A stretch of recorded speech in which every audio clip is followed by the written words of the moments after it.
प्रधानमंत्री और उनकी पार्टी डरी हुई है और इस वजह से वो ये कर रही है। लेकिन लोगों को ये बात समझ में आनी चाहिए कि किसी भी मुल्क के 2 नाम होना, किसी भी देश के 2 नाम होना कोई अजीब बात नहीं है। जर्मनी हम लोग जानते हैं, जर्मनी का नाम जो है वो ड्यूसलैंड भी है और जर्मन ज़बान में वो लोग ड्यूसलैंड लिखते हैं। मिस्र हम जानते हैं, मिस्र का नाम इजिप्ट भी है। तो अगर किसी देश के 2 नाम हैं तो ये बहुत स्वाभाविक चीज़ है और भारत के भी 2 नाम हैं, बल्कि विभूति नारायण साहब ने ये बात कही कि हिंदुस्तान भी एक नाम है जो कि हम लोग आम तौर से बोलचाल में बहुत बोलते हैं। मैं असल में इनके पाखंड को थोड़ा-सा विस्तृत करना चाहता हूँ। देखिए ये लोग ये कहना चाहते हैं कि साहब भारत के जो है वो हम हैं समर्थन करने वाले और ये जो है हमारा जो विरोधी पक्ष है, ये जो है वो इंडिया का समर्थन करने वाला है और उसको राहुल को कहीं न कहीं इटली से जोड़ के और उसको अंग्रेज़ों से जोड़ने की कोशिश करते हैं। भारत में जो पहले प्रधानमंत्री थे उन्होंने किताब लिखी डिस्कवरी ऑफ इंडिया, उसका हिंदी में भाषांतर हुआ तो उसका नाम था भारत एक खोज। तो भारत वहाँ मौजूद था।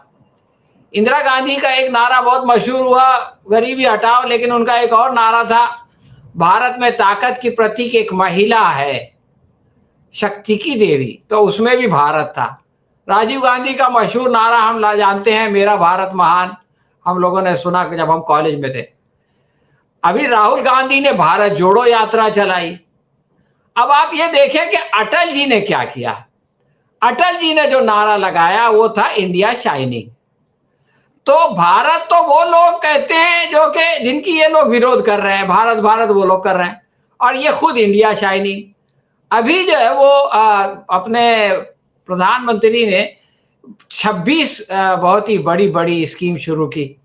उनको मैं देख रहा था तो पता चला उनमें सिर्फ 2 के नाम में भारत है, यानी मिशन स्वच्छ भारत और ग्रामोदय से भारत उदय, ग्रामोदय से भारत उदय।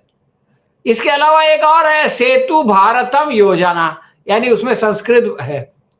जबकि जो इनकी हिंदी वाली इंग्लिश वाली चीजें हैं, skill India 2014, India made 2014, mission of digital India 2015, startup India 2016, stand up India 2016 इत्यादि। तो आप ये देखें कि ये खुद तो इंडिया इंडिया करते थे और अब जब इंडिया नाम का एक गठबंधन सामने आ गया तो इनको भारत से प्यार हो गया। इससे पहले भारत से इनको कोई प्यार नहीं था। 2 बातें और मैं रखना चाहता हूं। देखिए 2016 में यानी मोदी जी के आने के बाद एक जनहित याचिका जो है वो सुप्रीम कोर्ट में आई थी और उसमें कहा गया था कि जो है वो भारत को इंडिया ना कहा जाए, सिर्फ भारत कहा जाए। तो उस जनहित याचिका को जो है वो खारिज कर दिया गया और उस वक्त जो जनहित याचिका दायर कर रहे थे उन्होंने कहा था कि मैं गरीबों के लिए ये कर रहा हूं। तो सुप्रीम कोर्ट के जो जज थे यू ललित और ठाकुर साहब, उन्होंने ये कहा कि तुमको गरीबों के लिए करने के कोई और काम नहीं है और इसका गरीबों से क्या लेना देना है।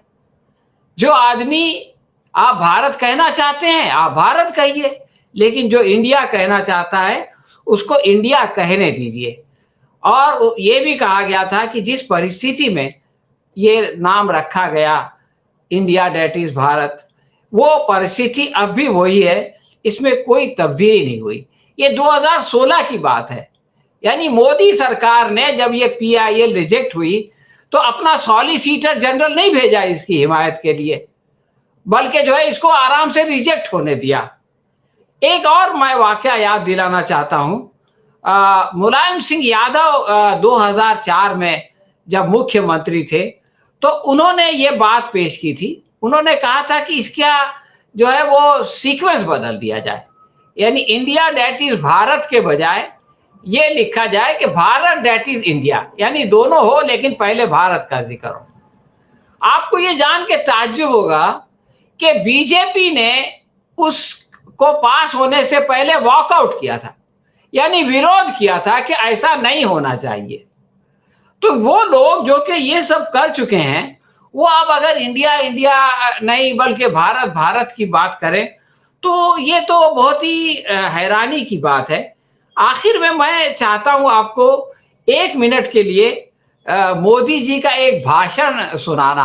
1 मिनट का समय लगेगा, लेकिन आपको उसमें बहुत मजा आएगा। ये बंबई का दिया हुआ भाषण है। Vote for India, vote for India. भाइयों बहनों, मैं बोलता हूं, आप पीछे बोलना वोट फॉर इंडिया। बोलेंगे? आपको बोलना है वोट फॉर इंडिया, बोलेंगे? वंशवाद से मुक्ति के लिए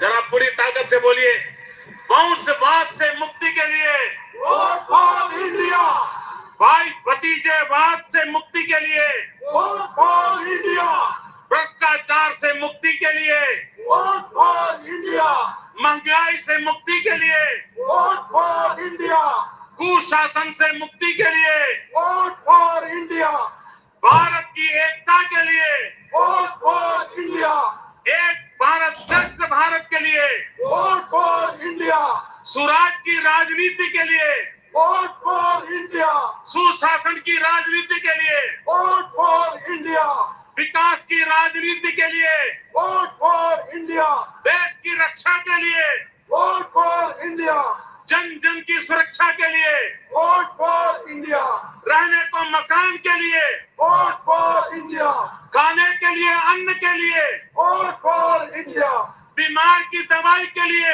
वोट फॉर इंडिया, दरिद्र नारायण की भलाई के लिए वोट फॉर इंडिया, शिक्षा में सुधार के लिए वोट फॉर इंडिया, युवाओं को रोजगार के लिए वोट फॉर इंडिया, नारी के सम्मान के लिए वोट फॉर इंडिया, किसानों के कल्याण के लिए वोट फॉर इंडिया, स्वावलंबी भारत के लिए वोट फॉर इंडिया, शक्तिशाली भारत के लिए वोट फॉर इंडिया, समृद्धिशाली भारत के लिए वोट फॉर इंडिया, प्रगतिशील भारत के लिए वोट फॉर इंडिया, भाइयों बहनों, vote for India, vote for India, vote for India, इस मंत्र को लेकर के हम देश के कोने।